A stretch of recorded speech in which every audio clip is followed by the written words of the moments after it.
Hello hi ನಮಸ್ತೆ welcome back to my channel. ಎಲ್ಲರೂ ಹೇಗಿದ್ದೀರಾ? ಹೋಪ್ ನೀವೆಲ್ಲರೂ ಆರಾಮಾಗಿದ್ದೀರಾ ಅಂತ ಅಂದ್ಕೊಳ್ತಾ ಇದ್ದೀನಿ. ನಾನು ಕೂಡ ಆರಾಮಾಗಿದ್ದೀನಿ. ಮತ್ತಿನ್ಯಾಕೆ ತಡ ಅಲ್ವಾ, ಬನ್ನಿ ಇವತ್ತಿನ ವಿಡಿಯೋ ಶುರು ಮಾಡೋಣ. ಇವತ್ತು ಏನು ವಿಶೇಷ ಅಂತ ಹೇಳಿದರೆ, ನಮ್ಮ ಮನೆಯ ಪಕ್ಕದಲ್ಲಿ ನಾಗದೇವರಿಗೆ ಪೂಜೆ ಹಾಗೆ ಸಂಜೆ ದೈವ ದೇವರುಗಳಿಗೆ ಅಗೇಲು ಸೇವೆ ಇತ್ತು. ಇದು ಈ ವರ್ಷದ ಮೊದಲ ಅಗೇಲು ಸೇವೆ. ಹಾಗಾಗಿ ನಾನು ಮತ್ತು ನನ್ನ ಮಗಳು ಇಬ್ಬರು ಬೆಳಗ್ಗೆ ಸ್ನಾನ ಎಲ್ಲ ಮುಗಿಸಿ ಪೂಜೆಗೆ ಬೇಕಾದ ಸಾಮಗ್ರಿಗಳನ್ನು ಕೊಟ್ಟು ಬರುವ ಅಂತೇಳಿ ಹೊರಟಿದ್ದೇವೆ. ನಾಗತಂಬಿಲ ಇದ್ದದ್ರಿಂದ ಪೂಜೆಗೆ ಬೇಕಾದಂತಹ ಸಾಮಗ್ರಿಗಳು ಅಂದರೆ ಹೂವು, ಹಣ್ಣು, ಹಾಗೆ ಎಳ್ನೀರು, ಹಾಲು, ಹಾಗೆ ಹರಳು ಇದನ್ನೆಲ್ಲ ಒಮ್ಮೆ ಕೊಟ್ಟು ಬರುವ ಅಂತೇಳಿ ಹೋಗ್ತಾ ಇದ್ದೇವೆ. ಯಾಕೆಂದರೆ ಮತ್ತೆ ಸ್ವಲ್ಪ ತಡ ಆದರೂ ಕೂಡ ತೊಂದರೆ ಇಲ್ಲ, ಪೂಜೆಗೆ ಬೇಕಾದಂಥ ವಸ್ತುಗಳನ್ನೆಲ್ಲ ಕೊಟ್ಟು ಬಂದಿರ್ತೇವಲ್ಲ. ಹಾಗೆ ಇದು ನೋಡಿ, ನಮ್ಮ ಮನೆಯ ಪಕ್ಕದಲ್ಲಿರುವಂತಹ ತೋಟ. ಈ ತೋಟದ ನಡುವಲ್ಲಿಯೇ ಹೋದರೆ ಉಂಟಲ್ಲ, ನಮಗೆ ನಾಗವನಕ್ಕೆ ಹತ್ತಿರ ಆಗ್ತದೆ. ಇಲ್ಲದಿದ್ದರೆ ಮಾರ್ಗದಲ್ಲಿ ಹೋಗೋದಾದರೆ ಒಂದು ಸುತ್ತ ಬರಬೇಕಾಗ್ತದೆ. ಹಾಗಾಗಿ ನಾವಿಲ್ಲಿ ತೋಟದಲ್ಲಿಯೇ ಹೋಗ್ತಾ ಇದ್ದೇವೆ. ತೋಟದಲ್ಲಿ ಈಗ ಸ್ಪ್ರಿಂಕ್ಲರ್ ಕೂಡ ಆಗ್ತಾಯಿತ್ತು. ಹಾಗಾಗಿ ನನ್ನ ಮಗಳು ಮುಂದೆ ಹೋಗ್ಲಿಕ್ಕೆ ಸ್ವಲ್ಪ ಅಂಜಿಕೆ ಮಾಡ್ತಾ ಇದ್ಲು. ಯಾಕೆಂದರೆ ಈಗ ಜಸ್ಟ್ ಸ್ನಾನ ಮುಗಿಸಿ ಬಂದದ್ದಲ್ವಾ, ಮುಂದೆ ಹೋಗಲಿಕ್ಕೆ ಈಗ ಮಾತ್ರ ಅಂಜಿಕೆ ಮಾಡ್ತಿದ್ದಾಳೆ. ನಂತರ ಉಂಟಲ್ಲ, ನೀರಿನಲ್ಲಿ ಆಟ ಆಡಲಿಕ್ಕೆ ಶುರು ಮಾಡಿದರೆ ಅವಳನ್ನು ಕರೀಲಿಕ್ಕೆ ನನ್ನಿಂದ ಸಾಧ್ಯ ಇಲ್ಲ ಮಾರ್ರೆ. ನಾವು ಚಿಕ್ಕವರಿದ್ದಾಗ ಈ ರೀತಿ ತೋಟ ಎಲ್ಲ ತಿರುಗಾಡಬೇಕು ಅಂತ ಹೇಳಿದರೆ ನನ್ನ ಅಜ್ಜನ ಮನೆ ಬೆಳ್ತಂಗಡಿಗೆ ಬರಬೇಕಾಗಿತ್ತು. ಆದರೆ ನನ್ನ ಮಗಳಿಗೆ ನಮ್ಮ ಮನೆ ತೋಟದ ನಡುವಲ್ಲಿಯೇ ಇರೋದರಿಂದ, ಸುತ್ತಮುತ್ತ ಎಲ್ಲ ತೋಟ ಇರೋದರಿಂದ ಅವಳಿಗೆ ಎಲ್ಲ ರೀತಿಯ ಎಕ್ಸ್ಪೀರಿಯೆನ್ಸ್ ಕೂಡ ಆಗಿದೆ. ಹಾಗಾಗಿ ಅವಳಿಗೆ ಭಯ ಕೂಡ ಇಲ್ಲ. ನೋಡಿ, ನನಗಿಂತ ಮುಂಚೆ ಅವಳೇ ಹೋಗ್ತಾ ಇದ್ದಾಳೆ. ಈ ತೋಟದ ನಡುವಲ್ಲಿ ನೀರು ಹೋಗಲಿಕ್ಕೆ ಅಂತೇಳಿ ಒಂದು ಕಣಿಯ ರೀತಿ ಮಾಡಿರ್ತಾರೆ. ಅದನ್ನು ದಾಟಿ ಹೋಗಲಿಕ್ಕೆ ಅಂತೇಳಿ ಈ ರೀತಿ ಕಲ್ಲು ಅಥವಾ ಅಡಿಕೆ ಮರದ ಕಂಬಗಳನ್ನು ಹಾಕಿರ್ತಾರೆ, ಅದನ್ನು ದಾಟಿ ಹೋಗಲಿಕ್ಕೆ ಅಂತೇಳಿ. ಅದನ್ನು ದಾಟುವುದಂದರೆ ನಮಗೆ ಚಿಕ್ಕ ವಯಸ್ಸಿನಲ್ಲಿ ಒಂದು ದೊಡ್ಡ ಸಾಹಸ ಮಾಡಿದಾಗೆ ಆಗ್ತಾಯಿತ್ತು. ಆದರೆ ನನ್ನ ಮಗಳು ಎಷ್ಟು ಈಸಿಯಾಗಿ ದಾಟ್ತಾಳೆ ಅಂತ ಹೇಳಿದರೆ, ಅವಳಿಗೆ ಆ ರೀತಿ ತಿರುಗಿ ಅಭ್ಯಾಸ ಆಗಿ ಹೋಗಿದೆ. ಹಾಗಾಗಿ ಅವಳು ಯಾವುದೇ ರೀತಿ ಕೇರ್ ಕೂಡ ಮಾಡೋದಿಲ್ಲ. ಹಾಗೆ ನೋಡಿಲಿ, ನಾವು ಫೈನಲಿ ದೇವರ ಪೂಜೆ ಅಂದರೆ ನಾಗಬನದ ಹತ್ರ ಬಂದ್ವಿ. ನಾವು ಬನದ ಹತ್ರ ಬರುವಾಗ ಯಾರೂ ಕೂಡ ಜನ ಬಂದಿರಲಿಲ್ಲ. ಅಂದರೆ ನಾವು ಬೇಗನೆ ಬಂದಿದ್ವಿ, ಪೂಜೆಗೆ ಬೇಕಾದಂಥ ಸಾಮಗ್ರಿಗಳನ್ನು ಕೊಟ್ಟೋಗುವ ಅಂತೇಳಿ. ಇನ್ನು ಪೂಜೆಗೆ ಮಧ್ಯಾಹ್ನ 12ರಿಂದ 12ವರೆಗೆ ಜನಗಳೆಲ್ಲ ಬರಲಿಕ್ಕೆ ಶುರು ಆಗ್ತದೆ. ನೋಡಿ, ಇಲ್ಲಿ ಜನಗಳು ಬರಲಿಕ್ಕೂ ಮುಂಚೆ ಭಟ್ರು ಬಂದು ತಮ್ಮ ಕೆಲಸವನ್ನು ಶುರು ಮಾಡಿದರು. ಒಂದು ಕಡೆಯಿಂದ ಸತ್ಯನಾರಾಯಣ ದೇವರ ಪೂಜೆಗೆ ತಯಾರಿ ಆಗ್ತಿತ್ತು, ಮತ್ತೊಂದು ಕಡೆಯಿಂದ ಹೋಮ ಕೂಡ ಆಗ್ತಾಯಿತ್ತು. ಹಾಗೆ ನೋಡಿ, ನಾಗದೇವರ ಪೂಜೆಗೆ ಎಲ್ಲ ತಯಾರಿ ಕೂಡ ಆಗಿತ್ತು. ಹಾಗೆ ನನ್ನ ಮಗಳು ಇಬ್ಬರು ದೇವರಿಗೆ ಕೈ ಮುಗಿದು ಅಲ್ಲಿಯೇ ನಿಂತ್ಕೊಂಡಿದ್ವಿ. ಅಷ್ಟೊತ್ತಿಗೆ ಸೀನಜ್ಜ ಕೂಡ ಬಂದರು. ಸೀನಜ್ಜ ಯಾರು ಅಂತ ಕೇಳೋದಾದರೆ, ಇವರು ತುಂಬ ವರ್ಷದಿಂದ ನಮ್ಮ ಮನೆಗೆ ಕೆಲಸಕ್ಕೆ ಕೂಡ ಬರ್ತಾ ಇದ್ರು. ನಮ್ಮ ಫ್ಯಾಮಿಲಿಯಲ್ಲಿ ಇವರು ಕೂಡ ಒಬ್ಬರಾಗಿದ್ದಾರೆ. ಈಗ ನೀರುಳ್ಳಾರನ್ನು ಗೊತ್ತಿತ್ತು, ನೀರೆಡನೆ ಕೊಡ್ತೀವತ್ತ ಮಾರ್ಯಾರೆ ಎಂತ ಅಜ್ಜಿ. ಹಾಂ ಬಾ ಓಕ ಹೆಂಚೊಲ್ಲರ್, ಹುಷಾರಿದ್ದೀರಾ?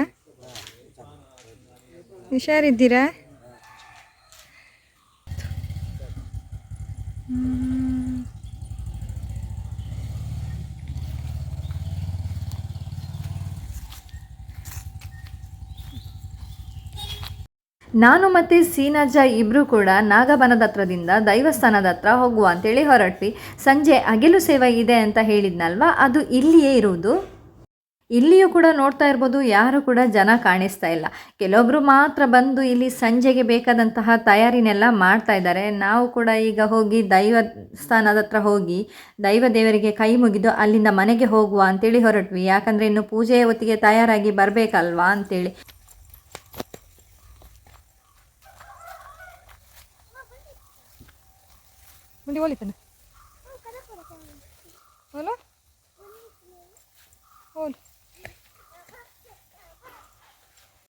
ಆಗ ನಾವು ಬನಕ್ಕೆ ಹೋದ ರೂಟೇ ಶಾರ್ಟ್ಕಟ್. ಈಗ ಅದಕ್ಕಿಂತ ಶಾರ್ಟ್ಕಟ್ ರೂಟಲ್ಲಿ ಮನೆಗೆ ಬರುವ ಅಂತೇಳಿ ಬಂದ್ವಿ. ನೀವು ನೋಡ್ತಾ ಇರ್ಬೋದು ನನ್ನ ಮಗಳ ಪರಿಸ್ಥಿತಿ ಹೇಗಾಗಿದೆ ಅಂತ. ಆದರೂ ಕೂಡ ಈ ಹಳ್ಳಿಯಲ್ಲಿ ಬೆಳ್ಕೊಂಡಿರುವ ಮಕ್ಕಳಿದ್ದಾರಲ್ಲ, ಯಾವುದಕ್ಕೆ ಕೂಡ ಭಯ ಪಡುವುದಿಲ್ಲ. ಎಂಥ ಕಾಡಲ್ಲಾದರೂ ಕೂಡ ಆರಾಮಾಗಿ ತಿರುಗಾಡ್ತಾರೆ. ನೋಡಿ, ಫೈನಲಿ ನಾವು ಮನೆಗೆ ಬಂದು ರೀಚ್ ಆದ್ವಿ. ಇಲ್ಲಿ ಕಾಣಿಸ್ತಿರೋದು ನಮ್ಮ ಒಂದು ಪುಟ್ಟದಾಗಿರುವಂಥ ಮನೆ. ನಾವು ಬರೋದನ್ನು ನೋಡಿ ನಮ್ಮ ನಾಯಿಗಳಿಗೆ ಯಾರಪ್ಪ ಬಂದರು ಅಂತೇಳಿ ಗೊತ್ತಾಗ್ದಲ್ಲೇ ಬೊಗಳ್ಲಿಕ್ಕೆ ಕೂಡ ಶುರು ಮಾಡಿದರು.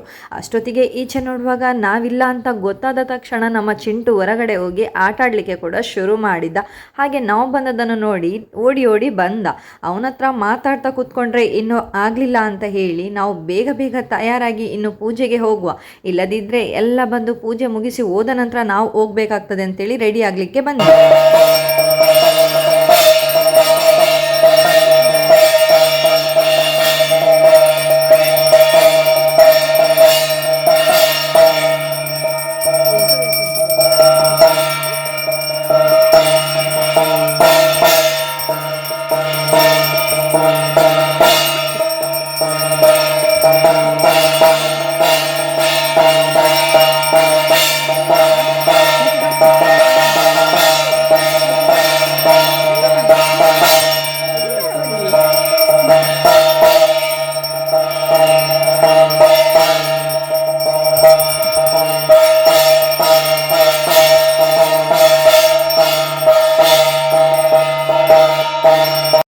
ನೋಡಿದ್ರಿ ಅಲ್ವಾ, ನಾವು ಬರುವಷ್ಟೊತ್ತಿಗಾಗಲೇ ಪೂಜೆ ಕೂಡ ಮುಕ್ತಾಯದ ಹಂತಕ್ಕೆ ಬಂದಿತ್ತು. ಹಾಗೆಯೇ ನನ್ನ ಮಗಳಿಗೆ ಅವಳ ಪಾರ್ಟ್ನರ್ ಕೂಡ ಸಿಕ್ಕಿದ್ಲು. ಯಾರು ಅಂತ ಕೇಳೋದಾದರೆ ಅವಳ ಚಿಕ್ಕನ ಮಗಳು, ಅಂದರೆ ಅವಳ ತಂಗಿ ಆರ್ವಿ ಕೂಡ ಸಿಕ್ಕಿದ್ಲು.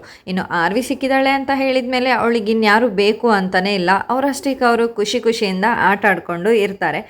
ಪೂಜೆಗೆ ಬಂದವರೆಲ್ಲ ಒಂದು ಕಡೆ ಕೂತ್ಕೊಂಡಿದ್ರೆ ನಮ್ಮ ಟೀಮ್ ಒಂದು ಸಪ್ರೇಟ್ ಆಗಿತ್ತು. ನಮ್ಮ ಟೀಮಲ್ಲಿ ಇರುವವರ ಮನಸ್ಥಿತಿ ಎಲ್ಲ ಸೇಮ್ ಒಂದೇ ರೀತಿ ಇತ್ತು. ನಾವು ಗೊತ್ತಲ್ವ, ನಾವು ಎಲ್ಲೇ ಇದ್ರೂ ಖುಷಿ ಖುಷಿಯಾಗಿ ಎಂಜಾಯ್ ಮಾಡಿಕೊಂಡು ನಗಾಡ್ಕೊಂಡು ಮಾತಾಡಿಕೊಂಡು ಆ ದಿನನ ತುಂಬ ಸೆಲೆಬ್ರೇಷನ್ ಮಾಡ್ತೀವಿ ನಾವು. ಹಾಗಾಗಿ ನಮ್ಮ ಜೊತೆ ಇದ್ದವರ ವೈಬೆಲ್ಲ ಮ್ಯಾಚ್ ಆಗ್ತಿತ್ತು. ಹಾಗಾಗಿ ನಮ್ಮದೊಂದು ಸಪ್ರೇಟ್ ಟೀಮ್ ಆಗಿತ್ತು. ಹಾಗೆ ಇನ್ನು ಎಲ್ಲರೂ ದೇವರ ಪ್ರಸಾದ ತಗೊಂಡಾದ ನಂತರ ನಾವು ಪ್ರಸಾದ ತಗೊಳ್ಳಿಕ್ಕೆ ಹೋಗುವ ಅಂತೇಳಿ ಆರಾಮಾಗಿ ಕೂತ್ಕೊಂಡಿದ್ದೀವಿ. ಅಷ್ಟೊತ್ತಿಗೆ ನೋಡಿ ನನ್ನ ಮಗಳು ಹಾಗೆ ಆರ್ವಿಯ ಆಟ ಕೂಡ ಶುರುವಾಗಿತ್ತು. ಇವರಿಬ್ಬರು ಇಲ್ಲಿ ಸ್ಟೋನ್ ಪೇಪರ್ ಸಿಸರ್ ಆಟ ಆಡ್ತಾ ಇದ್ದಾರೆ. ಚಾರ್ವಿ ಹಾಗೆ ಆರ್ವಿ ಎಷ್ಟು ಕ್ಲೋಸ್ ಅಂತ ಹೇಳಿದರೆ 5 ನಿಮಿಷ ಒಬ್ಬರನ್ನೊಬ್ಬರು ಬಿಟ್ಟೇ ಇರುವುದಿಲ್ವಾ ಅನ್ನೋ ರೀತಿಯಲ್ಲಿ ಆಟ ಆಡ್ಕೊಂಡು ಇರ್ತಾರೆ. ಇನ್ನು 6ನೇ ನಿಮಿಷಕ್ಕೆ ಎಷ್ಟು ಜಗಳ ಆಡ್ತಾರೆ ಅಂತ ಹೇಳಿದರೆ, ಅವಳನ್ನು ನೋಡಿದರೆ ಇವಳಿಗೆ ಆಗಲಿಕ್ಕಿಲ್ಲ, ಇವಳನ್ನು ನೋಡಿದರೆ ಅವಳಿಗೆ ಆಗಲಿಕ್ಕಿಲ್ಲ. ಇವರಿಬ್ಬರ ಜಗಳವನ್ನು ನಾವು ಸರಿ ಮಾಡಲಿಕ್ಕೆ ನಾವು ಮಧ್ಯಸ್ಥಿಕೆ ವಹಿಸಬೇಕಾಗ್ತದೆ. ಅಷ್ಟು ಕ್ಲೋಸ್ ಇವರು. ಇವರಿಬ್ಬರು ಆಟ ಆಡೋದನ್ನು ನೋಡ್ತಿದ್ದ ಒಂದು ಪುಟ್ಟ ಮಗು ಬಂದುಬಿಟ್ಟು ಇವ್ರ ಜೊತೆ ಜಾಯ್ನ್ ಆಗಲಿಕ್ಕೆ ಬಂತು. ಆದರೆ ಆ ಮಗುವನ್ನು ಈಸಿಯಾಗಿ ಅಕ್ಸೆಪ್ಟ್ ಮಾಡಿಕೊಳ್ಳುವ ಮನಸ್ಸು ಇವರಿಬ್ಬರಿಗೂ ಕೂಡ ಇರಲಿಲ್ಲ. ಅವರ ಫೇಸ್ನಲ್ಲಿಯೇ ಗೊತ್ತಾಗ್ತಾ ಇದೆ ನೋಡಿ, ಆ ಮಗುವನ್ನು ಅಕ್ಸೆಪ್ಟ್ ಮಾಡಿಕೊಳ್ಳುವ ರೀತಿಯಲ್ಲಿ ಇವ್ರು ಕಾಣಿಸ್ತಾ ಇರಲಿಲ್ಲ. ಆದರೂ ನಾವೆಲ್ಲ ಹೇಳಿದ್ವಿ, ಪುಟ್ಟ ಮಗು ಅಲ್ವಾ, ಸೇರಿಸ್ಕೊಳ್ಳಿ ಅಂತೇಳಿ. ಹಾಗಾಗಿ ಚಾರ್ವಿ ಸ್ವಲ್ಪ ಮುಂದಾದ್ಲು. ಆದರೂ ನನಗೆ ಭಯ ಕಾಡ್ತಾ ಇತ್ತು, ಯಾಕೆಂದರೆ ಅವಳು ಕೂಡ ಚಿಕ್ಕವಳಲ್ವ, ಮಗುವನ್ನು ಮುಟ್ಟಿ ಏನಾದರೂ ಬಿದ್ದು ಪೆಟ್ಟಾದರೆ ಸಮಸ್ಯೆ ಆಗ್ತದೆ ಅಂತೇಳಿ. ಹಾಗೆ ಪ್ರಶಾಂತ್ ಎಲ್ಲ ತಗೊಂಡು ನಾವು ದೈವಸ್ಥಾನದ ಹತ್ರ ಬಂದ್ವಿ. ಇಲ್ಲಿ ದೈವಸ್ಥಾನದ ಹತ್ರ ಪರ್ವ ಸೇವೆ ಕೂಡ ಆಗ್ತಾ ಇತ್ತು. ಹಾಗೆ ಪರ್ವ ಸೇವೆ ಮುಗ್ದಾದ ನಂತರ ಊಟ ಎಲ್ಲ ಮುಗಿಸಿ ನಾವು ನಮ್ಮ ಮನೆ ಕಡೆ ಹೊರಟ್ವಿ. ನೋಡಿ, ಇದಿಷ್ಟು ಇವತ್ತಿನ ವಿಡಿಯೋ ಆಗಿತ್ತು. ಇವತ್ತಿನ ವಿಡಿಯೋ ಏನಾದರೂ ನಿಮಗೆ ಇಷ್ಟ ಆಗಿದ್ದರೆ ವಿಡಿಯೋನ ಲೈಕ್ ಮಾಡಿ, ಹಾಗೆಯೇ ಶೇರ್ ಮಾಡಿ. ಹಾಗೆ ನನ್ನ ಚಾನಲನ್ನು ಯಾರಾದರೂ ಸಬ್ಸ್ಕ್ರೈಬ್ ಮಾಡ್ದಲೇ ಈ ವಿಡಿಯೋ ನೋಡ್ತಿದ್ರೆ ದಯವಿಟ್ಟು ಚಾನಲನ್ನು ಸಬ್ಸ್ಕ್ರೈಬ್ ಮಾಡ್ಕೊಳ್ಳಿ.